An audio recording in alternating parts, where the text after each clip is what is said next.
बिस्मिल्लाहिर्रहमानिर्रहीम, अस्सलाम वालेकुम। मैं शाहिद सकरैन हूँ। आप मुझे मेरे यूट्यूब चैनल, फेसबुक पेज पे देख रहे हैं। आज 14 अक्टूबर है, पीर का दिन है। बहुत ही अफसोसनाक खबर, अफसोसनाक इसलिए कह रहा हूँ कि हमारे पाकिस्तानी जो हैं वो ज़्यादातर हसूल रिज़्क के लिए मुल्क छोड़ के बाहर जाते हैं। जो आदाद-ओ-शुमार हर साल आते हैं, अगर आप वो सुने तो आप परेशान रह जाएँगे कि लाखों की तादाद में महीने के हिसाब से लोग जो है वो मुल्क छोड़ के बाहर जा रहे हैं, क्योंकि यहाँ पे जो हालात हैं वो आपको पता है। और वैसे भी मुस्तकबिल के लिए, बेहतर मुस्तकबिल के लिए, अपने या बच्चों के बेहतर मुस्तकबिल के लिए कोशिश हमेशा लोगों की ये होती है, खुद नहीं जा सकते तो कम से कम वो अपने बच्चों को ज़रूर बाहर भेज देते हैं, ताकि वहाँ जाके वो अपनी भी कोई ज़िंदगी बना सकें और साथ में जो बाकी घर वाले पीछे हैं, उनके लिए भी कोई बेहतर रोज़गार हासिल कर सकें। लेकिन ज़ाहिर है हमारे जो मामलात हैं, हमारी जो सूरत-ए-हाल है, वो ऐसी है कि दूसरे ममालिक में आप जाएँ तो ग्रीन पासपोर्ट की जो मामला है वो सबको पता है। जो मेरे ओवरसीज़ भाई पाकिस्तानी हैं, उनको बहुत अच्छी तरह पता है कि वहाँ उनके साथ क्या होता है, और जो बाहर ट्रैवल करते रहते हैं लोग, उनको भी पता है क्या होता है। अब जो है यूएई ने एक पाबंदी लगाई है, बहुत बड़ी पाबंदी है। मैं इसलिए कह रहा हूँ कि ज़्यादातर जिन शहरों के ऊपर उन्होंने पाबंदी लगाई है, वहीं से ही ज़्यादातर लोग जो है वो इन ममालिक का रुख करते हैं। खलीजी ममालिक में अमूमन हमारे यहाँ से ये जो हमारा वसेब है, जिधर सराइकी एरिया है, जनूबी पंजाब का बेल्ट है, बहुत सारे लोग जो है खलीजी ममालिक जाते हैं। सऊदीया है, दुबई है, या इधर जितने भी खलीजी ममालिक हैं वहाँ पे इधर के लोगों की अक्सरियत होती है। और अब पाबंदी लगा दी है।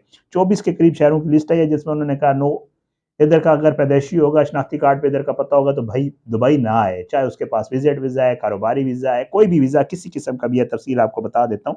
अच्छा, वजह क्या बनी है पाबंदी का, तो शायद आप सुन चुके होंगे, पाबंदी उन्होंने लगाई है, लेकिन उसकी जो वजह है वो बाकायदा तौर पर मैं जो वहाँ के कौंसल जनरल हैं उनके हवाले से जो चीज़ आई है, जो उनसे पता चला है, वो मैं आपके सामने रखूँगा कि वजूहात क्या हैं। मल्टीपल रीज़न्स है, एक रीज़न उसमें नहीं है। वो है क्या? अच्छा, ये लोग जाएँगे तो इनको भाई वीज़ा नहीं मिलेगा, और वीज़ा लगा हुआ भी तो वापस आना पड़ेगा पाकिस्तान।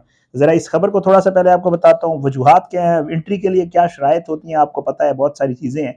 कोशिश करूँगा आज की इस वीडियो में ज़रा इन हवालों से बात करें। सबसे पहले 24 शहर, इनके ऊपर पाबंदी लगा दी गई है। शहर कौन-कौन से आप सुनेंगे तो ज़्यादातर लोग जो है उन्हीं शहरों से ही इन ममालिक में जाते हैं। और ये पाबंदी उन अफराद पर लगाई गई है जिनके पासपोर्ट पर इनकी पैदाइश का शहर इन 24 शहरों में से हो। सुन लीजिएगा कौन से हैं। ये पाबंदी मौजूदा पते पर लागू नहीं होती, जो कि शनाख्ती कार्ड या किसी और दस्तावेज़ पर दर्ज हो। मैं बेसिकली कहीं और का हूँ, रह इस्लामाबाद में रहा हूँ, तो मुस्तकिल पता तो मेरा वही है। तो इसका मतलब है जिस शहर से मेरा ताल्लुक है, अगर वो इन शहरों की लिस्ट में है, तो फिर मैं दुबई ट्रैवल नहीं कर सकता। अच्छा, इस पाबंदी का सबब बाज़ अफराद की जानब से वीज़े के गलत इस्तेमाल और एजेंट्स के ज़रिए फ्रॉड करना है। मुतासरा शहरों की फ़हरिस्त में दर्ज झैल शहर शामिल हैं। नाम सुनते जाइएगा। आप अगर यहाँ से हैं, एबटाबाद, ज़बरदस्त। सबसे पहले जो पहले शहर आया है, कितने लोग जाते हैं आपको खुद पता है, अटक। ये हमारा पिंडी के साथ अटक, बाजोड़ एजेंसी, बहुत सारे बेचारे हमारे पठान भाई हसूल रिज़्क के लिए सब दुबई में, आप यकीन करें, सऊदीया जाएँ, दुबई जाएँ, जिधर भी जाएँ हमारे पठान भाई मौजूद हैं। चकवाल, अगेन पंजाब का एक और शहर, डेरा गाज़ी खान पंजाब का एक शहर वसेब में आता है, जनूबी पंजाब में हो जाता है। डेरा इसमाइल खान केपी का आखिरी ज़िला, और यहाँ से भी बहुत सारे लोग। हंगू कोहाट के साथ मौजूद, केपी का हुन्ज़ा, कसूर पंजाब में, Khushab again Punjab, Kotli Azad Kashmir, Kohat KP, Kurram agency Larkana Sindh, Nawabshah Sindh, Mohmand agency agency है आजकल जो अजला हैं उनमें, मुजफ्फरगढ़ अगेन जनूबी पंजाब और सराइकी वसेब, पाराचनार आपको पता है, क्वेटा, साहिवाल, सरगोधा, शेखुपुरा, स्कर्दू और सक्खर। ये वो शायर हैं जी, इनसे अगर आपका ताल्लुक है और मुस्तकिल पता आपका शनाख्ती कार्ड के ऊपर ये लिखा हुआ, तो आपको दुबई का वीज़ा नहीं मिलेगा। ये बाकायदा तौर पे लिस्ट जारी हुई। ये पाबंदी हर किस्म के वीज़े बशमूल कारोबारी और विजिट वीज़े पर लागू होती है, ये लिखा हुआ है इसमें। अच्छा, अब इजरा पर पाबंदी की जो संगीन वजूहात सामने आई हैं, वो आपको पहले दोस्तों ने बहुत सारी वीडियोज़ हुई हैं, लेकिन ये जो वजूहात हैं, ये मुझे कौंसल जनरल से जो पता चली हैं, वो मैं आपके सामने रख देता हूँ, आपको पता चलेगा वजूहात क्या बनी है। वजूहात ये बनी है जी, उन्हें पाबंदियों की बुनियादी वजह जो जड़ है, वो पाकिस्तानी कम्युनिटी के बाज़ गैर ज़िम्मेदाराना रवैयों की वजह से लगाई गई है। और सोशल मीडिया पर तनकीद और झूठी मालूमात फैलाने का रुझान ना सिर्फ सफारती बल्कि सियासी सतह पर भी मुत्तहदा अरब इमारात के लिए मसाइल पैदा कर रहा है, ये बताया जा रहा है। अच्छा, वो कहते हैं कि जी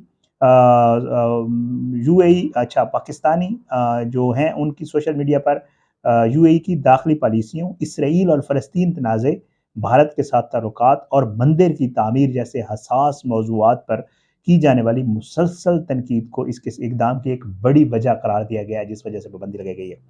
हालिया मानसून बारिशों के दौरान दुबई में जमा होने वाले पानी की वीडियोस को गलत तौर पर सैलाब की शक्ल में पेश किया गया, जिसने आलमी सतह पर यूएई की इंतजामिया को तनकीद का निशाना बनाया। ज़राए के मुताबिक यूएई में मुकीम तहरीक इंसाफ और दीगर सियासी जमातों के कारकुनान की बढ़ती हुई सरगर्मियां भी इस मामले में, तमाम जितने भी हमारे वहाँ पे पॉलिटिकल इस वाले दोस्त रहते हैं, एफिलिएशन वाले, वो खुद ही ये सारा कुछ करते रहते हैं। इन कारकुनान की जानिब से जो है वो मुख्तलिफ पॉलिसीज़ के ऊपर जो की जाती है, सख्त इकदाम किए गए हैं। अब मज़ीद बरआं यूएई के लिए पाकिस्तान से गैर हुनरमंद अफराद का यूएई के वीज़े हासिल करना और मुल्क में बढ़ती हुई भिखारियों की तादाद को भी वीज़ों पर पाबंदी की वजूहात में शामिल किया गया है। ये वो लिस्टें बता रहा हूँ आपको जो बाकायदा ऑफिशियली ज़राए से जो मुझे पता चली है कि ये वजूहात हैं। ठीक है। अच्छा, और ये अवामिल यूएई की इमिग्रेशन पॉलिसियों के तहत सख्त कवानीन के नफाज का सबब बने हैं।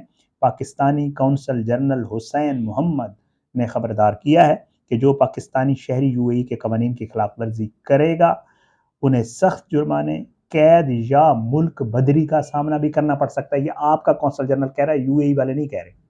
ठीक है, तो ये मामला हो गया हुआ है वहाँ पे।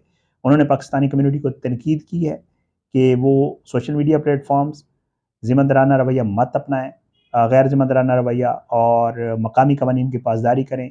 और ये पाबंदियाँ उस वक्त तक बरकरार रह सकती हैं जब तक हम पाकिस्तानी अपना किबला दुरुस्त नहीं करते हैं। ठीक है, ये कौंसल जनरल साहब कह रहे हैं। और जब तक जो है इन सारे मामलात को जो है वो ठीक नहीं कर लिया जाता। ये वो चीज़ें थी जो मैंने आपके सामने रखनी थी। अच्छा, आपको पता है एंट्री के लिए वहाँ पे जो शराइत होती हैं, एक तो उन्होंने ये कर दिया, अब जो कुछ थोड़े दिन पहले आया था कि जी अब आप विजिट वीज़े पे जाएंगे ना भाई, तो आपने एक तो रिटर्न टिकट आपके पास होना ज़रूरी है। उन्होंने ये पाबंद कर दिया। पहले लोग जाते थे विजिट पे, रिटर्न नहीं करवाते थे, जाने का टिकट करवाते थे, रिटर्न फिर अपने टाइम के मुताबिक करवा लेते थे या स्लिप हो जाते थे, ये जो भी मामला है। एक तो उन्होंने कह दिया कि रिटर्न टिकट आपके पास होना ज़रूरी है, नहीं तो आपको जाने ही नहीं दिया जाएगा, और रिटर्न टिकट भी उसी एयरलाइन का होगा जिससे आप ट्रैवल कर रहे हैं, वापसी भी उसी का, तो सेम एयरलाइन का आपके पास रिटर्न टिकट होना ज़रूरी है। और एक और उन्होंने जो शर्त रखी है वो ये है कि भाई आप जाएँ ज़रूर, लेकिन अगर आप जा रहे हैं, अगर किसी दोस्त के पास जा रहे हैं, अगर आप ये क्लेम करते हैं, उनके सामने दावा है आपका मैं उसके पास जा रहा हूँ, तो उसके मुकम्मल कवायफ आपके पास होना ज़रूरी है। उसके बगैर वो आपको एंट्री नहीं देंगे, आपके पास उसके कवायफ होना ज़रूरी है। अच्छा, उसके अलावा अगर आप कहीं होटल में रहने के लिए जा रहे हैं, आप कहते हैं मैं होटल में स्टे करूँगा, तो उसकी कन्फर्म बुकिंग, पहले ये होता था फेक बुकिंग डाल देते हैं, ज़ाहिर बात है एयरलाइन का टिकट करवाने के लिए लोग फेक बुकिंग डालते हैं, और फेक बुकिंग के बाद जो है वहाँ पे कुछ नहीं होता, वहाँ जाके खुद ही कहीं सेटिंग कर लेते हैं और रह लेते हैं। अब आपके पास कन्फर्म बुकिंग होना ज़रूरी है, नहीं तो वो आपको एंट्री नहीं देंगे। पीएनआर नंबर एक जैसा और सेम एयरलाइन मैं आपको बता चुका हूँ। उसके अलावा जनाब आपके पास तकरीबन 3000 दिरहम या इसके बराबर कोई भी करेंसी, ये भी होना ज़रूरी है। ऐसा नहीं है कि जी आप जाएँ विज़िट वीज़ा पे जा रहे हैं, कह रहे हैं घूमने फिरने जा रहा हूँ और आपके पास पैसे नहीं हैं। 3000 दिरहम तकरीबन हिसाब किताब लगाएँ तो सवा 2 लाख रुपए के आस-पास पाकिस्तानी बनते हैं। अगर आप पाकिस्तान से जा रहे हैं, यूएस से आ रहे हैं तो डॉलर्स होने चाहिए इसमें, और किसी और कंट्री से बीयूके से जा रहे हैं तो आपके पास पाउंड्स होने चाहिए। जिस मुल्क से भी जा रहे हैं उसकी करेंसी इक्विवेलेंट टू तकरीबन 3000 दिरहम जो है वो आपके पास मौजूद होनी चाहिए, तो आप विज़िट वीज़ा पे दुबई जा सकते हैं। नहीं तो फिर अपने घर ही बैठो, उधर ही आराम से रहें, और आप मेहरबानी करके जो है वो कोशिश ना करें दुबई जाने की। ये सख्त पाबंदियाँ, ये सख्त चीज़ें हमारे पाकिस्तान के ऊपर ग्रीन पासपोर्ट के ऊपर लगाई जा रही हैं पूरी दुनिया में, और उसकी वजूहात कोई और नहीं है बल्कि हम खुद हैं। सबसे बड़ी वजह हम खुद हैं, क्योंकि हम लोग जो वहाँ जाके जो कुछ करते हैं, जो मामलात हमारे वहाँ पे होते हैं, या जिस किस्म के जराइम या दूसरे मामलात में हम वहाँ मुलव्वस हो जाते हैं। मैं यूके का देख रहा था, मैं किसी वक्त उसके ऊपर वीडियो करूँगा, मेरे सामने खबर आई है, बड़ी हैरानकुन है। मतलब आप जहाँ भी जाके चेक करें ना, तो बहुत ज़बरदस्त हैं, बड़े हम बेहतरीन लोग हैं, कम्युनिटीज़ बड़ी अच्छी हैं वहाँ पे, लेकिन उनमें कुछ काली भेड़ें, कुछ ऐसे लोग होते हैं इक्का-दुक्का जो इतना कुछ शर्मनाक या गलत काम कर देते हैं, जिसकी वजह से पूरी कम्युनिटी का बेड़ा गर्क कर देते हैं। वहाँ पे रहने वालों के लिए जीना मुश्किल हो जाता है। अभी पिछले दिनों यूके में आपने देखा होगा क्या कुछ हुआ, वो तो खैर उनके अपने मसाइल थे और उनकी वजह से उन्होंने मुसलमानों के ऊपर ज़िंदगी तंग कर दी थी। बट ये है कि कुछ लोग ऐसे-ऐसे, ऑस्ट्रेलिया में आप देखें, आप यूएस में देखें, यूके में देखें, दुबई में देखें, सऊदीया में देखें, क्या कुछ नहीं करते हम लोग। रिप्रेज़ेंट मैं बहुत सारी वीडियोज़ में, मैं जब भी कोई वीडियो करता हूँ उसमें कहता हूँ खुदा के लिए हम अपने मुल्क को रिप्रेज़ेंट कर रहे होते हैं, ऐसा कोई काम ना करें, जिससे हमारे मुल्क का नाम बदनाम होता है यार, और ग्रीन पासपोर्ट के ऊपर ये सारा कुछ होता है। ये वजूहत थी, मैंने कहा ये जो मेरे पास बाकायदा ऑफिशियल जो वजूहत आई थी, मैंने कहा आपके सामने रख दूँ। शहरों की लिस्ट वैसे आपको पहले पता चल चुकी होगी। इजाज़त दें, इंशाअल्लाह अगली वीडियो में मुलाकात होगी। अल्लाह सबको अपनी ज़ुबान में रखे, अल्लाह हमारे मुल्क को अपनी ज़ुबान में रखे और दिन दुगनी और रात चुगनी करे, तरक्की करे। अल्लाह हमारे जो है बच्चों का मुस्तकबिल इस मुल्क में ही बेहतर बनाए और अल्लाह सबको अपनी ज़ुबान, ओवरसीज़ पाकिस्तानी भाई-बहनें जितने भी बाहर रहते हैं, अल्लाह उनको अपनी ज़ुबान में रखे और अल्लाह उनके मामलात बेहतर और दुरुस्त फरमाए। इजाज़त दें, इंशाअल्लाह अगली वीडियो में मुलाकात होगी। तब तक के लिए इजाज़त दें। अपनी दुआ में याद रखा करें, मुलाकात ज़रूर होगी, लेकिन बशर्ते ज़िंदगी। पाकिस्तान ज़िंदाबाद। अल्लाह हाफ़िज़।